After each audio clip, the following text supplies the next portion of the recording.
this a bad thing? It's a terrible thing. And you were just in a relationship like I am with my partner, how do you think your life would be different? And do you think I don't think it would have lasted. You don't think your life would have lasted? Oh, whoa, Or the no, relationship? that's undoubtedly true. You're going to try your partner on for size, so you live together. Well, first of all, we know that couples who live together are more likely to get divorced rather than less. So Jordan Peterson shares why a biblical marriage is more likely to be successful. So let's make sure to watch till the end because of a Bible verse that will tie all of this together. Do you believe in no sex before marriage as a concept? As an ideal, yeah, that's right. And why would that result in better relationships and a better society more broadly? Well, here's one way of looking at it. So let's say you take the alternative approach, okay? You're going to try your partner on for size, so you live together. Well, first of all, we know that couples who live together are more likely to get divorced rather than less. We know that the probability of cheating is proportionate to the number of partners before the marriage or the committed relationship. Really? Well, partly that's just self-evidence. Like the best predictor of future behavior is past behavior. Right. So if you had a lot of partners, you're the sort of person who's likely to have a lot of partners. And then there's also a conceptual problem. It's like, are you shopping for a car? It's like you're going to take it out for a test drive and see how it goes.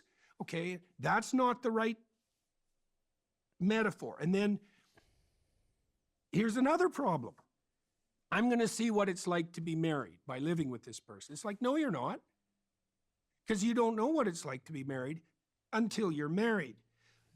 Whatever you're doing when you live together, that's not a model for what you're going to do when you're married. Because being married is different. It's permanent. So you're saying don't live together before you... Well, I know the stats on living together. It's like you live with someone and then you marry them, you're more likely to get divorced. So it doesn't work. Like the theory was you try it out, and if it works, you go ahead with it. Yeah, well, the theory was wrong because that isn't what happens. It actually increases the probability that the relationship will fail. It's also partly, you got to ask yourself what the message is. I know what the message is when you live with someone. It's pretty straightforward. You'll do unless someone better comes along, and I'll grant you the same opportunity. Wow. But Jesus, that's a hell of a foundation for a like long-term relationship. Yeah, that's crazy because it's like you're willing to live with someone, but you're not willing to commit to someone. That's such a like dangerous thing because like what Jordan Peterson's saying, well, until someone else better comes along. And I think that's what really divorce stems down to, unless obviously abuse and all that sort of thing. You have this idea of thinking that there could be someone better out there for you, which I've heard someone say you're chasing the wind when you do that because no one is ever going to fulfill all of your desires and all of your needs. And a lot of times the problem is not your significant other, but it's usually you. You're the problem and you got to fix yourself. And I love how he's saying like following more of a biblical principle, you're going to be more successful in a marriage. So you're saying go from single to married and living together straight away without the like try-on period? Well, I don't know exactly what the trial period should be. I mean, people have dated. And I'm also not saying that this is simple. It's not simple. Well, why would it be simple? There isn't anything more difficult that you do in your entire life than find a partner and establish a family. It's like it's going to be hard. How to do it optimally? Well, I can tell you in my own experience, I've known my wife since she was 8, and we were friends, good friends, and we kind of departed from each other during adolescence. I was a year younger than everyone in my class, and she matured faster. Women do anyways, and so that kind of split us apart, and we didn't get married till I think we were about 27, something like that, 28, but it would have been better to do it earlier. To get married earlier? Yeah, it's just time I didn't have with her. What case would you make to me for marriage versus, because I'll be honest, I'm wrestling with marriage, not just God. Yeah. I'm trying to understand what the point of marriage is versus the relationship we have Children. now. But I can have children in the relationship I have now. Yeah, The general rule of thumb for life is that you should do what other people have done forever unless you have a really good reason not to. Don't deviate from the straight and narrow path. I don't think marriage is just for children. It's a lifelong commitment to want to be with one another and support one another. Yes, it's for children. It's a great way for children. Like raising a child without a parent is very difficult. A certain parent. Marriage is a contract for reproducing. Loves come later. It doesn't sound great.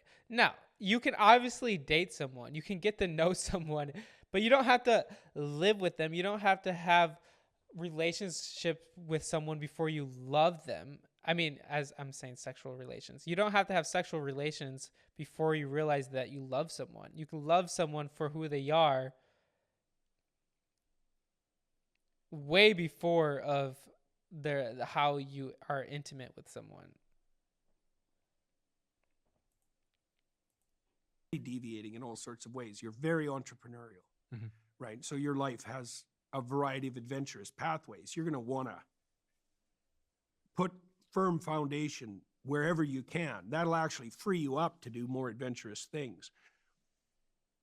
Children are a multi-generational commitment because it's children and grandchildren. And so the marriage is a signifier of that. And in order to stay with someone optimally over the longest period of time possible, it has to be serious. And for something to be serious, you have to throw everything at it. You know, and you might say, well, love is enough. It's like, that's a very naive view of the world, because there'll be times, because that's kind of like saying, well, as long as we love each other and we're happy, we'll be together. It's like, well, if you're talking 40 years, there's going to be plenty of years in there where you're not happy and you probably don't love each other. So what then? Is it just going to dissolve? Or are you going to say, we're in this, you know, come hell or high water, which is the vow. That's good. Come hell or high, and hell and high water, they're coming. And then you got to ask yourself, you know, is this the person you want in the boat with you when hell and high water come? And that's not going to be fun. That's for sure. You want to do it alone? Or you think that when everything falls apart around you, you're going to be in a better position to find someone better? I don't think so. It's a long, and then, you know, you take the marital vow in a religious sense and you do it in front of a community, right? So it signifies commitment, and you need that because, like, you think you can maintain all that commitment on your own? Maybe you can. I doubt it. Generally, people can't, like no one. We need to fortify ourselves in all sorts of ways to get through the things in life that are most difficult. But the traditional marriage agreement, one that's a legal agreement, does it need to be, can I not take my partner, have a wedding in front of our friends and family, sign a contract, maybe even do it in a sort of religious context without having it to be like a legal document that the government are involved in? Well, you could, but is it not the same bond to you? You're talking about a multitude of different bonds, right? Fundamentally, right? The one that you're prioritizing is the bond that's voluntary and predicated on what? The love of the moment? I mean, we want to be precise here, right? So I think that's a reasonable way of conceptualizing it. And it is a romantic view that should prevail. And it's a romantic view that should be sufficient. I don't think it's often the case that it doesn't prevail, and it's generally the case that it's not sufficient. And so then you might say, well, maybe you want to add a legal element to that, and you want to add a metaphysical element to it, because those are all fortifications. And they're indications even to yourself. Yeah, and he's right, though. Man should not be alone. It is not good for that man should be alone. That's why God created Eve. That's why God created a partner, so that we can come together. It's because a helper, we can come together and do life. And it's very hard to do things alone, especially when terrible times come. You're serious. It's not like we understand ourselves. You know, like people are just as mysterious to themselves as someone else is mysterious to them. You go ask yourself, it's like, okay, well, what do I have to put in place to ensure that I'm doing the right thing? Well, when you're embarking on something difficult like marriage, then you better have everything necessary in place. If you and Tammy hadn't got married, Yeah. and you were just in a relationship like I am with my partner, how do you think your life would be different? And do you think I don't think it would have lasted. You don't think your life would have lasted? Wow. Oh, well, Or the no, relationship. that's undoubtedly true. I mean, both of us just about died in the last 5 years. And I don't mean by a little bit. I mean, like, it was touch and go for a long time. So it was a good thing everything was in place through that. That's The crazy. He waters were says pretty high. they would have never lasted if they never got married. And then he said they probably would be dead because both of them were in crazy conditions. His wife literally had this disease that was incurable. And then somehow, miraculously, God healed her. That's what's crazy. For the last 3 years, 4 years, socially, professionally, physically. What are you wrestling with exactly, like in this issue? You know, yeah, I mean, it seems like you're trying to sort out the relationship between the emotional attachment and the personal attachment and the social structures that say surround marriage. It's complicated because even any answer I might give you is if you go down that spiral, you might find something at the bottom of it. That's not what I'm saying. So what I mean by that is definitely. just as you asked that question, I just got a glimpse of, I just had a bit of a flash to like my issues with commitment and how I watched. Okay, so what, you had a little fantasy? No, I just remember recalling feeling like my dad was in prison when he was in his relationship. So I think that's still Okay, part so of now me. I can tell you what to do with that. So you bring those images to mind, right? So you've got this question in mind. You just found out something. You said that there's something at the bottom of this. Okay, now if you watch your fantasies, they'll shed light on this descent into the abyss, so to speak. Now you had a flash of memory. Okay, that memory is associated with all sorts of things. And you can bring that to mind and let it play itself out, right? And it'll explore the contours of the problem that now you put your finger on a very important problem. You said that you saw in your father someone who's trapped in his marriage. Yeah. Well, it's no bloody wonder you're leery of that, right? So now now the question would be, what was the nature of that entrapment? What evidence did you have that that was in fact the case? How much of that was him? How much of that was her? And what is it that they did wrong and right? You need to know all of that. And you need to know how it affected you. That's a great observation. See, that's so cool because that very frequently happens to people when they ask a question. That's like a revelation. So you ask a question. That's like a prayer. The question is there something at the bottom of the trouble I'm having conceptualizing marriage? Okay, now you want to know. That's the first precondition. Okay, then you'll get memories, images like that. And then people shy away. It's like, I don't want to go there. It's like, yeah, that's for sure. You bloody well don't want to go there. But you do, because if it's there, you will go there, right? It'll plague you. It'll plague your life. It'll show its head continually in your relationship. Or you can get to the bottom of it, which is people will fight their whole life with their partner to avoid getting to the bottom of something. That's how terrifying it is to get to the bottom of something, right? But if you do get to the bottom of it, then you don't have to fight for 30 years. So that's very much worthwhile. And it'll lighten you as well. You know, because you have a real issue. It's like, Yeah, that's good. One of the things that I've been learning in my very young years of marriage, of 9 months of marriage, is being able to talk and have a conversation and bring up the things that are bothering you. Because if you never bring up those things, then you're always going to have a little bit of resentment that you're holding on. But if you're able to bring up those problems and actually talk about it, that allows healing to be in your marriage. can marriage not be a trap? Yeah. Well, yeah, right. Definitely. That's a very good question and an important one. How can marriage be a trap? How can not being married be a trap? How can being alone be a trap?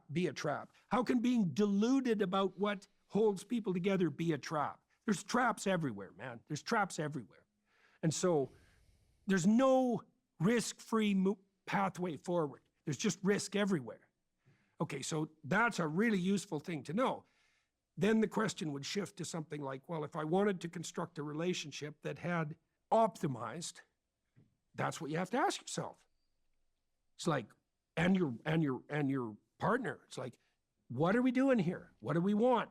Tammy and I decided, for example, when we first got married, I mentioned this to her right away when we decided that we were going to take things seriously. It was like, we're going to tell each other the truth. So that was part of the vision. Like, no matter what. No matter what. No matter what. She's been very good at that. I would say better than me.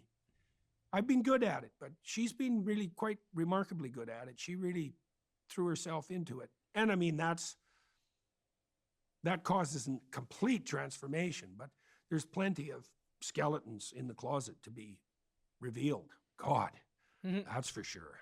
Talking of things that risk harming relationships, one of the things I wanted to ask you about, a subject we've never spoke about before, but it ties into the themes of relationships, marriage, and sex, is pornography. Yeah, so he's going to get into this conversation. I've never listened to this part, but I think it's super interesting, which can be very dangerous to relationships, but also to yourself. So let's get into it. Generally. Oh, another reason that sex has disappeared. Yeah. Right. You talk about hedonism in your book, We Who Wrestle with God. Pornography, is this a bad thing? It's a terrible thing. Yeah, it's a terrible thing. Everything about it is terrible. Really? Well, first of all, it's addictive, and no wonder. I mean, any 13-year-old boy can now look at more beautiful, naked women in one day than the greatest king who ever lived managed in his whole life. Wow. Right. So it's like, wow, that's not... And talk me through the downstream consequences of such a possibility. It's easy. It's easy? Yeah. It's easy to get what? Sexual gratification. That's not good. It's not supposed to be easy. And it's easy. So how desperate do you have to be to get married? Not desperate at all. It's like, yeah, right. What do you know? You don't know anything. I'm married just because I'm in love. You're an idiot. God, to put you in a position where you're going to have the romantic adventure of your life, the true romantic adventure of your life, you're going to need love and desperation, buddy. You're going to need everything working on your side. Love, desperation, terror, shame, guilt, everything working for you. And so you take the easy road. Pornography. Sure. You're not desperate anymore. So people that consume pornography, do you think they're less motivated to attack life? And to Well, they're definitely less motivated to pursue sexual relationships with women. Yeah. Aware of that, are they then less likely to then want to go to the gym or have a career? Oh, definitely. It's an interesting idea. How much of what men do they do to impress women? A lot. It's like, yeah, like all of it. All of it. I mean, the status battles that men, back to the law firms, for example. So the men I worked with, they're very concerned with their bonuses and their end of the year performance reports. Why? Well, part of it was the money. Most of them had lots of money. It's like, I'd ask them, they say, well, the money is how we keep score. Well, what does that mean? Well, money is the way that men in those competitive enterprises say they compare themselves to one another. And why do they want to be at the top? Because women peel from the top. So men are trying to impress women all the time, and they'll do it in positive ways and in pathological ways. The window for sexual representation started to open in the 1920s, let's say, but it really got going with Playboy. Then Penthouse came out right after that. And Penthouse was like full frontal nudity display. And then Hustler came out, and Hustler was sort of, well, whatever Penthouse didn't show you, Hustler will show you. And it got pretty lowbrow, like it was a rough, low-class magazine. It just shed all the pretension. Yeah, there's just so many things that I would say that are not helpful. It's degrading to women. A lot of people like to say it's embracing, empowering, but really it's degrading to women because of what it does to the men's brain. It makes men see women as objects. Also, for the point of trying to impress a woman, yeah, like I think that's I was very motivated. Like a part of it, of exercising, was to be, because I wanted to look good for a girl. I wanted her to think that I was attractive and all of that. I mean, I wanted to work hard and be successful, because women don't want a guy who's just in his room playing video games all day, I guess. I guess there's rarity, but, and then going out, how are you going to meet people? Do you want to meet someone, finding the love of your life? How are you going to do that? You got to take risk. You got to do something outside of your comfort zone. Otherwise, you can't just pray and just hope that a woman's going to knock on your door and ask you to marry her. You got to do something. You got to do something with your life. If you want to be in a relationship, you got to do something about it. Yes, you could pray and ask God to bring someone in your life, but he wants you to do your part. Not gonna lie, I do like video games, but I don't play video games much anymore. I don't have like a video game console anymore because of how time consuming, and I guess I'd rather work on goals in videos. Like this is my life now. God's been able to use it. But it's fun, not gonna lie, but it is harder, not gonna lie, to do life on your own. I'm gonna be honest with you guys. I would not be making YouTube videos if it wasn't for my wife. I made YouTube videos for the longest time, but then I gave it up and did a lot of other stuff, and then I got married. That's when I decided to take a risk, which is crazy. I don't know why I did this, but that's when I decided to go full time making YouTube videos after I got married. That's when I started to make YouTube videos, because my wife believed in me and said you could do it, and she supported me. It's very hard in the beginning. Still now, I still have to trust in God and believe that he's going to provide. But after doing this I started in May, and now God is providing for the last 3 to 4 months. He's, allowed this to do a lot better, and I'm super thankful. But if it wasn't for my wife supporting me, so God put her in my life for this reason, not for just this reason, but I know it's part of it, that I can go make YouTube videos full time. So thank you to my wife. Genesis 2:18 says, "Then the Lord said, it is not good for the man to be alone. I will make a helper who is just right for him."